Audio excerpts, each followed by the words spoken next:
menjadi salah satu situs prasejarah yang berada di kawasan Bogor, tepatnya di Desa Ciaruten Ilir, sebuah prasasti batu tulis bukti akan kerajaan tertua di tanah Nusantara, yaitu Kerajaan Tarumanegara.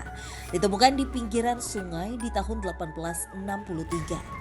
Hingga semenjak tahun 90-an, batu tulis tersebut kini dijadikan objek wisata sejarah bagi siapa saja yang datang mengunjungi. Berdasarkan data yang ada, situs ini ditemukan tahun 1863. Jadi kawasan situs Kampung Muara ini dulu latar belakangnya memang merupakan sebuah komplek atau pemukiman kekerajaan awal, yaitu Tarumanagara.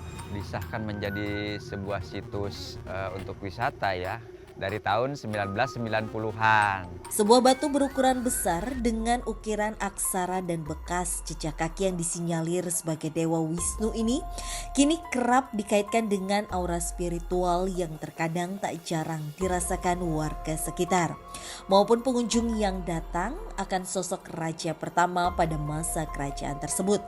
Tak lain merupakan Raja Purnawarman. Memang ada penampakan sosok seorang raja yang memang berpakaian seperti kerajaan dan memakai mahkota. Tiap-tiap waktu tertentu gitu ya, ada itu bunyi gamelan kayak boong, suara-suara ya kayak kuda atau apalah gitulah, kayak kerajaan gitulah gitu.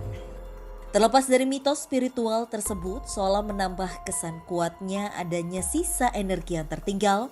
Tak jauh dari prasasti batu tulis terdapat sebuah mata air yang tak sedikit mengatakan bahwa terdapat sosok-sosok astral yang kerap menampakkan diri dan disinyalir berhubungan dengan Kerajaan Tarumanegara.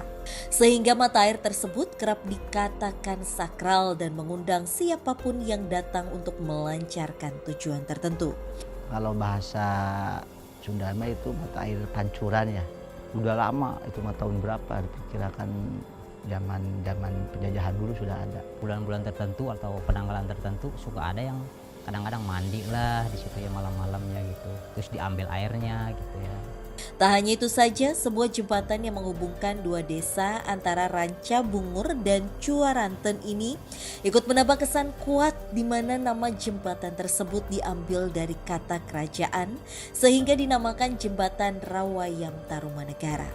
Nah, jembatan Tarumanegara, Rawayan Tarumanegara berarti gantung. Rawayan itu bahasa Sunda, rawei, ngarawei, jadi ngegantung. Lantas, apakah penelusuran kami malam ini mampu menguak jejak spiritual dari kerajaan tertua di tanah Nusantara? Serta mampukah kami menepis isu miring jika tempat bersejarah ini tak sedikit mendatangkan rumor keangkeran serta membuat siapapun yang berkunjung mendapat gangguan?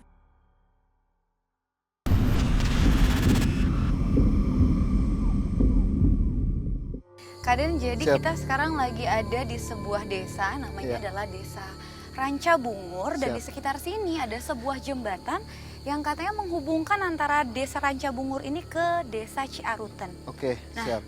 ini mungkin ya Kak ya? Nah, Nah, pas banget di depan kita ada sebuah jembatan yang... Penelusuran kami dimulai ketika melewati jembatan gantung ini. Dan ternyata di tempat ini nggak cuma adanya batu prasasti Ciaruten, melainkan wilayahnya sangat luas, di mana Tasya dan Kak Den sempat menelusuri sebuah jembatan Rawayan Tarumanegara yang merupakan jembatan peninggalan dari Kerajaan Tarumanegara. sekilas emang saya mendapatkan visual soal di bawah ini sih, Tasya. Di bawah jembatan Di bawah ini, jembatan ini. Jadi emang sekilas kayak saya melihat suatu istana istana. di bawah. Tapi tunggu Sebelah dulu, mana Kak? Tasya. Ya. Di depan kita itu ada sosok anak kecil. Perlahan tapi pasti Den Ananda yang juga merasakan adanya sosok astral menyerupai anak kecil mulai mendekati sosok tersebut. Apa anak kecil itu? Tadi pas saya lihat, sosok anak kecil itu sedang main jalan ke sana, habis itu balik lagi. Bahkan suka naik-naik ke sini, Tasya. Oke. Ke pembatas jembatan. Oke.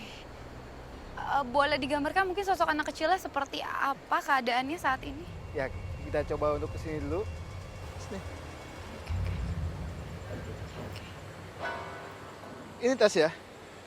Sosok anak kecil ini sosok anak kecil yang dengan penampilan biasa, bukan dengan yang sangat jelek, tidak, melainkan dengan penampilan dengan kaos oblong, celana pendek, tanpa alas kaki. Bisa dibantu komunikasikan mungkin sedang apa sosok ini berada di sini? Dia bilang ini kayak mainannya dia, kalau di kita itu kayak ayunan dia, kayak ayunan dia. Dan dia bilang juga di bawah situ Om, katanya, di bawah situ ada suatu istana. Di bawah situ? Ya, jadi dia seneng kalau untuk main ke sini, takut bahkan jatuh. main ke istana itu, Tasya. Oke, Nah. jadi yang kakak lihat tapi betul memang ada istana di situ? Ada istana kerajaan kayak gitu di bawah situ. Jadi di bawahnya itu istana. Jadi pada saat pertemuan simpangan sungai, sungai itu emang apa ya bahasanya itu lumayan kuat, dan ternyata emang di situ ada suatu istana sih, Tasya. Istana gaib yang dirasakan Den Ananda di bawah jembatan memperkuat adanya mitos di persimpangan yang mempertemukan 3 sungai sekaligus. Nah, ada 3 sungai. 3 sungai. Ya, jadi ini terbentuk seperti pulau. Dikelilingi oleh 3 sungai. Ciaruten, Cisadane, Cianten. Jadi di sini ada 2 pertemuan. Istana itu megah banget tapi kuno. Oke. Kuno. Nah, di bawah itu pun juga biasanya kalau yang pelaku-pelaku bahasanya spiritual itu dibuat untuk kungkum. Apa itu kungkum? Tapa di bawah sungai. Menapa? Tapi posisi sungainya itu segini. Terendam air gitu betul. ya? Nah, di perbatasan jadi pertemuan sungai itu di bawah situ, Tasya. Tapi kalau jujur ya Kak, dan aku sebagai orang awam ya, kalau ngelihat sungai ini kan besar banget ya Kak. Betul. Kalau orang kayak gitu nggak bahaya apa takut ke bawah anyut gitu loh Kak? Enggak, tapi emang untuk segi makhluk goibnya emang sangat kuat. Yang pertama sangat kuat, dan emang di situ emang biasanya laku kungkumu itu emang dilakukan di tempat kayak contohnya pertemuan si sungai kayak gitu. Jadi untuk saat ini yang ada di sekitar kita adalah sosok anak kecil ini dan Ya. juga ada sebuah kerajaan di bawah Betul, sana. di bawah ini. Nah, anak kecil ini bilang juga, dia ngomong sama saya, Om, tanya saya, Om mau tahu ya saya ngeganggu atau tidak? Gitu. Dia bilang, kalau untuk ngeganggu sih, itu semua atas mindsetnya manusia, kata dia. Oke. Mindsetnya manusia. Padahal ini sih tidak menakutkan ya. Tapi emang dia bilang, kalau mindsetnya manusia itu takut ataupun apa, saya lebih senang mengganggu.